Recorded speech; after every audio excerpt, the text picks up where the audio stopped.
Salut les gars, bienvenue sur la chaîne YouTube. Aujourd'hui on se retrouve avec l'invité Morgan, mon pote. Comment Merci. ça va Morgan? Ça va et toi? Ça va, ça va. Hein. Donc aujourd'hui on va parler de exactement la situation de l'OGC Nice qui est en crise, hein, on peut le dire récemment, c'est chaud. Hein. C'est compliqué en ce moment, c'est très compliqué. On va en parler, on va aborder tous les sujets. Exactement. En tant que supporter niçois, tu vas souvent en stade, etc. Ton regard sur la saison 2025-2026. On sait que Nice, vous sortez d'une saison où c'était vraiment compliqué. Qu'est-ce que t'en penses, franchement, tes ressentis? Non, franchement, cette saison-là, enfin la saison dernière en tant que supporter niçois, c'était vraiment pas facile. Franchement, pour être honnête, on a eu que des bas et le seul haut, on va dire, c'était quand même la Coupe de France. On est arrivé jusqu'en finale, mais au final, ça a quand même été un bas parce qu'on la perd. Donc, je dis pas que ça sert pas à grand chose, mais si c'est pour la perdre au final, ça fait quand même mal. Ouais. Au niveau des résultats, bon voilà, le classement, on a failli être relégué. Ouais. On s'en sort in extremis. En plus, ils étaient bien Nice à un moment, mais Auxerre, ils sont revenus à la charge avec Giga. C'est ça. Ancien histoire. On avait perdu contre eux, ouais, dans les dernières journées. Butina Yoko, je me rappelle, il a fait mal ce but. Je crois qu'il met un doublé, non? Ouais, Diouf qui prend pas bien son premier poteau. Non, franchement, c'était très compliqué. Même en Europe, voilà, on a fait 2 points. Ouais. Non, c'était catastrophique à tous les niveaux, hein, quasiment au final, sauf en Coupe de France où on y a cru jusqu'au bout. Même au niveau des entraîneurs. Franck Hayes, marteau dans le dos au club après 4-5 mois de défaite, etc. On dirait qu'il a un peu saboté l'équipe pour partir à Rennes. Non, mais pour moi, c'est ça. Ouais. En fait, j'ai l'impression qu'il avait abandonné au final. Il avait les fesses entre deux chaises parce que d'un côté, en fait, il faisait la com pour le club, pour défendre, mais en même temps, il se mettait un peu du côté des supporters. C'était quand il y avait eu l'incident là avec Mofi dans le bus, etc. Oui, c'est vrai qu'il y a eu ça aussi. Ouais. T'as trop d'épisodes à Nice. C'est grave. Non, vraiment, c'était la télé-réalité cette saison. On était un peu Marseille, hein. On a pris la place de Marseille cette saison en termes de divertissement. Donc non, c'était très compliqué. Même ça, oui, il a fait une double communication. Donc au final, ça allait pas. Et au final, il a perdu les supporters, le soutien et également même la direction. Ouais. Et même dans le stade, on a vu que ça s'est chauffé. Dernière journée, envahissement de terrain. Tu l'as mentionné, ils ont frappé les joueurs. Après ça, je sais pas si c'est vrai à 100%. Ah, je sais pas, franchement. Ça m'étonnerait, franchement, tu frappes un joueur. Je sais qu'il y a eu des insultes, ça c'est sûr, mais de là à frapper, je sais pas du tout, j'avoue, j'y étais pas. S'il y a des personnes qui savent, n'hésitez pas à commenter. Ouais, si jamais il y a des gens qui étaient sur place, à ce moment-là, au centre de formation, c'était, je crois, ouais. Bon, t'as eu on va dire ce côté positif où t'as su faire un super recrutement avec Eli Wahi, sauf les fesses lors des barrages contre Saint-Etienne. Ça a été un très bon coup, ouais. Et là, on vient d'apprendre la nouvelle, hier, Eli Wahi qui rejoint Nice en prêt avec option d'achat, c'est ça? C'est ça, il est de retour, ouais. On prend en charge intégralement son salaire, option d'achat de 15 millions. C'est ça. Donc en vrai, ça va, je me dis quand même, s'il fait une bonne saison, il les vaut les 15 millions. En plus, il a fait 6 mois au top, il connaît bien le championnat. C'est ça. Puis là, il rejoint un club, il a dit lui-même que les gens, ils l'aiment, quoi. Et c'est ce qu'il cherchait, exactement. C'est ça, donc non, ça peut que marcher, enfin en tout cas, j'espère pour lui, hein, de toute façon. Puis même, il a essayé à Francfort. C'est difficile d'être toujours au top quand tu bouges souvent de club. Lui, il fait souvent une saison ou deux et c'est dur de s'intégrer, de performer. Moi, ce qui m'a fait plaisir en tant que supporter niçois en plus, vraiment, c'est qu'il a privilégié Nice, il a refusé des offres de la Lazio, etc. Ouais. Même d'autres clubs assez bons. Lazio, Nice. Meilleur que Nice. On sent qu'il intéresse souvent les mêmes clubs. La même fibre. C'était une saison très difficile, mais à la fin, tu restes en Ligue 1. Voilà, on a fait le principal, mais quand même, c'était très compliqué. L'épisode Puel aussi. Puel, là, ouais. On a pris Puel, le mec a 65 ans, ça faisait 4 saisons, il n'avait pas entraîné. C'est vrai, Puel, sur le papier, c'était pas un si mauvais pari que ça, mais au final, moi je l'appelais Monsieur Machu. Hein. On sait que des machines avec lui. C'est vrai. Et zéro prise de risque. Voilà, même contre des petites équipes, en vrai c'est chiant, je préfère limite un entraîneur qui prend plus de risques, quitte à perdre. Et les blessures, Bombito, etc. C'est ça en fait, ces saisons étaient particulièrement marquées par toutes les blessures, surtout en défense. Bombito, Abdelmomen, Ndachimie, les trois ils se sont fait les croiser en quelques semaines, quelques mois. D'un côté en fait on comprend, là on est reparti pour une nouvelle saison, je pense quand même qu'on peut viser des meilleures places.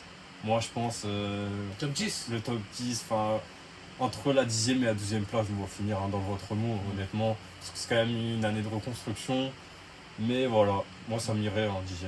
En plus, la saison elle commence très bien parce que tu perds à Bergel et qui s'est fait les croisés, c'est ça? Ouais, c'est À ça. 33 ans, bah lui c'est finito. Hein. Bah c'est ça en fait, vraiment force à lui, j'espère qu'il va bien se remettre, mais j'ai peur que là à C'est chaud. 33 ans, ça Mais va il se être passe très des trucs compliqué. bizarres dans le staff médical de l'OGC Nice parce que C'est ça. l'enchaînement des blessures, euh, Mm. c'est pas normal. Moi je trouve ça bizarre aussi, hein. Franchement je sais pas, hein. Je remets pas en question leur professionnalisme ni leur travail, mais on a quand même en tant que supporter de quoi se poser des questions. Voilà, on peut quand même s'interroger. Et maintenant, une autre question que je voulais te demander. On sait que Ineos a racheté le club en 2007, c'est ça? 2017-2018. Ouais, un truc comme ça. Ouais. Au début, c'était investi dans le projet avec des recrutements comme Dolberg. Ouais. C'est le premier joueur qui me vient à l'esprit. Mais aujourd'hui, ça fait depuis 3-4 saisons qu'il n'y a pas un rond qui part. Le club est en vente. Il y a eu une proposition d'achat, ça s'est pas fait. Donc Ineos, on va encore garder le club pour une saison. Et aujourd'hui, c'est un peu comme avec Nantes. Hein. Le club vaut 0 € presque. Les investisseurs qui se présentent, le club part, hein, je pense. Mais malheureusement, le club n'intéresse pas. Ouais. Ce qui est très bizarre parce que tu as quand même des infrastructures au top. Pour avoir visité le centre d'entraînement, franchement, ils sont très très bien. Même les joueurs le disent. Ouais, tu as le bon climat, tu as tout en fait. Tu es à côté de Monaco, tu es entre Saint-Tropez et plein de villes où tu peux passer du bon moment, tu vois, parce que les joueurs, on va pas se le cacher, ils aiment bien profiter. C'est sûr, la Côte, non, c'est idéal. Hein. Exactement. Tu as investi au début pour qu'au final, le club aille quand même en Europe, même si tu as du mal à recruter des joueurs. Ouais. Tu fais quand même des saisons où tu finis dans le top 5, top 6. C'est très bizarre. On sait qu'ils ont maintenant le projet de développer Manchester United avec Sir Jim Ratcliffe qui fait le rat jusqu'au bout avec Nice. Il peut prêter des joueurs qui ne jouent pas à United. Ouais, comme Strasbourg fait avec Chelsea. Exactement, donc que t'en penses toi? Ineos, voilà, on voyait qu'ils investissaient, comme tu as dit, sur des joueurs à plusieurs dizaines de millions d'euros, comme notamment Dolberg, tu l'as mentionné. Et par exemple, il suffit juste de voir ce mercato, vraiment. Bon, après, je sais que c'est quand même le cas de beaucoup de clubs français, on n'est pas les seuls non plus, notamment à cause des droits TV. Voilà, les clubs, ils ont vraiment plus beaucoup de sous, tous. Ils veulent nous vendre absolument. C'était des investisseurs américains qui voulaient, ouais. Okay. Finalement, ça s'est pas fait. Donc un peu dégoûté parce que franchement, autant nous vendre même à bas prix que faire ça quoi. Ineos, franchement là, c'est bon, autant partir. Si tu n'investis plus dans le club et que tu n'es plus autant impliqué qu'avant, voilà, ça sert à rien de forcer. Je suis d'accord. Et maintenant, on va parler un peu de cette saison parce que ça y est, on parlait beaucoup de la saison dernière. Ouais. Aujourd'hui, Pantaloni, qui a été nommé coach, il a été à Lorient. D'ailleurs, il est venu avec Abergel. Capitaine, non? Exact. Et qu'est-ce que tu as pensé de cette nomination? Est-ce que tu es content? Tu as peur? Qu'est-ce que tu as à nous dire finalement? Non, franchement, Pantaloni, ça va. Franchement, ils sortent d'une bonne saison avec Lorient. Ils ont terminé 8e, 9e. Ouais, ils ont fait une bonne saison. Ils pas loin des Marseille et tout, 3-0. C'est ça, ils étaient pas loin des places européennes. Je sais que même au bout d'un moment, c'est juste vers la fin de la saison, ils ont pêché. Ils ont fait 4 défaites sur les 8 derniers matchs. Alors qu'avant ça, ils sortaient de une défaite sur les 15 derniers matchs. C'est fou. En vrai, je sais pas si on se rend compte, c'est Lorient quand même. Ouais. Je dis pas que c'est non plus un petit club, mais franchement, moustoir. C'est fort. C'est vraiment une grosse perf qu'il a fait. Ouais. Donc non, franchement, Pantaloni, ça va, j'aime bien le style. J'ai des bons espoirs, on va dire. Comme j'ai dit, pour moi, on peut viser vers le top 10 aussi, si on s'en sort bien, notamment au niveau des blessures. J'espère que ça ira encore cette saison, parce que l'année dernière, c'était vraiment l'hécatombe, quoi. Tu sais un peu comment il va jouer cette saison? Est-ce qu'il va se baser sur le travail fourni par Francaise et Puel? Ou est-ce qu'il va changer de style? Il a dit qu'en fait, lui, il va vraiment mettre en place, et je l'ai vu durant le match, un jeu de possession, vraiment axé sur la possession. Lui, ça j'aime bien, puisque ça va pas non plus être une possession stérile. Vraiment, il va essayer de déborder sur les couloirs ou trouver même des solutions dans l'axe parfois. Et donc, je trouve ça vraiment intéressant, notamment contre Lorient. Bon, au final, le score, il a été de 0-0, mais j'ai trouvé vraiment qu'il y avait des séquences intéressantes. Des petits 1-2. Il a dit aussi que défensivement, lui, il voulait être solide. Bon, on a fait un clean sheet contre Lorient. Ça rassure, ça peut rassurer derrière. Plus que l'année dernière. L'année dernière, on était la pire défense des 5 grands championnats. Je ne sais pas si on réalise. Et aujourd'hui, si tu étais... bon, je sais que c'est compliqué avec vos finances, mais si tu étais à la direction du club, est-ce que tu sais où est-ce que vous allez vous renforcer en défense, en attaque, milieu? Sachant que Wai a signé. Oui. Donc déjà en attaque t'es bien. C'est ça, ça va. Vente de Ali Chaud à Hull City potentiellement. Ouais, potentiellement prochainement là. Ouais. Donc toi, qu'est-ce que tu en penses? Si vous perdez Ali Chaud, est-ce que tu penses que l'attaque c'est suffisant? En plus, t'as pris un. En vrai, j'aimerais peut-être encore prendre un numéro 9. Ou Un voilà. backup?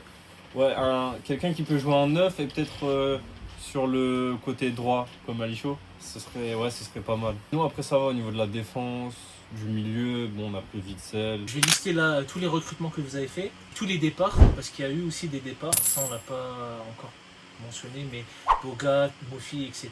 Ouais. Est-ce qu'il y a un départ qui te fait mal? On sait tous c'est lequel, mais bon. Franchement, Boudache, hein. Ah, je pensais à Dante perso. C'est pas la retraite. Ah mais... oui, ça compte comme un départ, oui. Ouais. Non, forcément Dante et Boudache aussi, parce que c'était un petit jeune du centre de formation.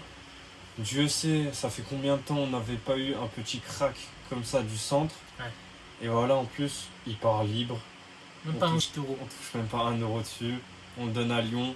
Là, en plus, ça va, il a fait un bon match pour son premier match avec Lyon. Titulaire. Ouais. Même s'ils ont fait tourner pour préparer la Ligue des Champions, mais quand même, tu vois, il est titulaire. Non, franchement, même les supporters lyonnais, ils vont être d'accord. Il a ce truc, il a cette patte gauche, il est jeune, il a 20 ans. Donc franchement, non, Boudache m'a fait très mal. Pour conclure, toi, qu'est-ce que tu attends de cette saison? On a un peu évoqué le fait que Nice va peut-être finir dans le ventre mou de la Ligue 1.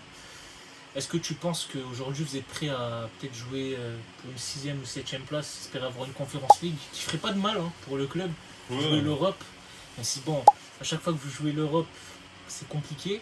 Mais la seule fois où vous avez joué la Conference League, vous avez fait quand même un bon parcours, carré de finale, sorti par balle où Jean-Kévin Augustin s'est transformé en Lionel Messi. C'est ça.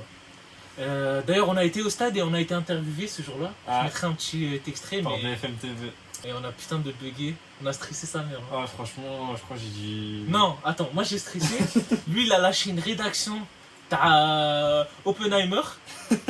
Le mec, il a que de son passage pour mettre notre collègue, le Sgeg, qui dit de la merde et qui supporte même pas Nice. Ça m'a cut, ouais. Il supporte à 10%, tu vois. Pour faire le mec qui supporte sa ville.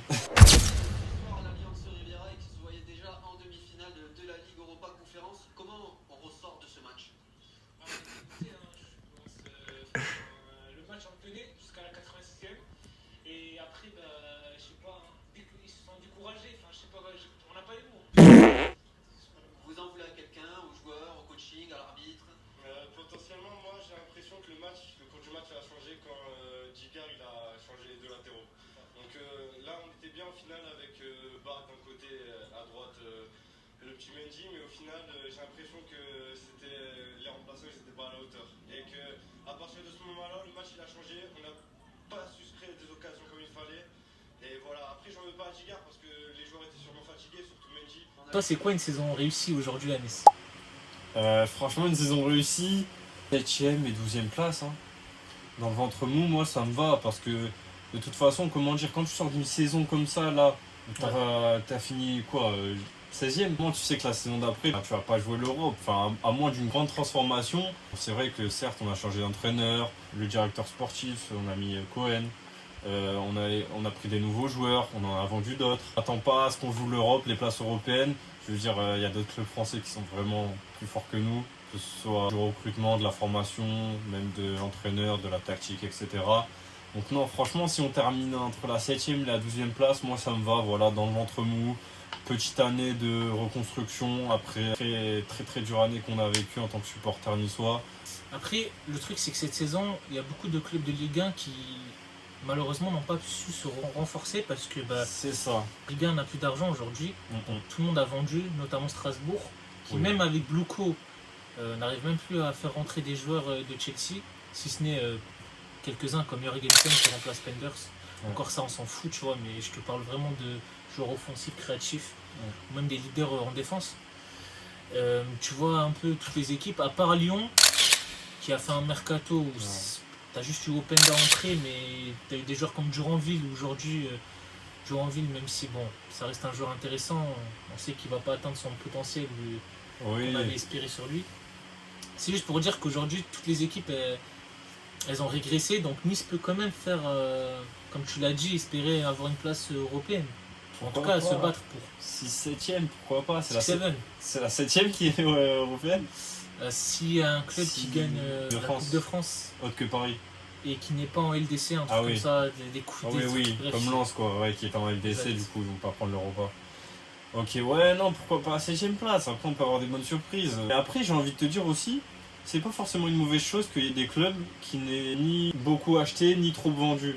Par exemple, on a Marseille, ils ont pris personne. Bon, au final, c'est la première journée, on va pas s'enflammer. Mais ils ont tapé Strasbourg 4-0. Ouais. Mais après, Marseille, c'est un autre sujet. Parce Oui, que eux, c'est plus des joueurs de merde qu'ils avaient. Enfin, c'était pas des joueurs de merde. Sur le papier, c'était des grands joueurs. Mais Oui. ils voulaient pas mouiller le maillot, tu vois. ouais, c'est ça, c'est vrai qu'il n'y avait pas cette grinta. C'est Ouais. vrai, c'est vrai. Et puis t'as un meilleur coach. Tu passes de Zerbi, certes, de Zerbi, c'était incroyable. Après de Zerbi avec Habib Bey, Ouais. c'est un entraîneur désolé, mais qui Ouais, n'a bah, pas le non. standing de l'Olympique de Marseille. Ouais. Genesio, pour moi, c'est le meilleur entraîneur C'est français ça. aujourd'hui. Hein. Après Deschamps et Zidane. Oui, franchement, pour moi, Genesio, ouais, c'est ça. Top Attendez. 3. Non, j'abuse, Pierre Sage. Pierre Sage. J'ai dit le meilleur, je suis en ouf. Ouais, En tout cas, non, il est non. dans les meilleurs. Non, il est top 5 facile Ouais. et pas 5ème. Donc ouais, non, franchement, c'est pour ça, moi je dis Genesio, le projet de Marseille, ça reste quand même cohérent, tu vois, malgré qu'il n'y a pas eu, il y a eu aucune arrivée et peu de départs, non?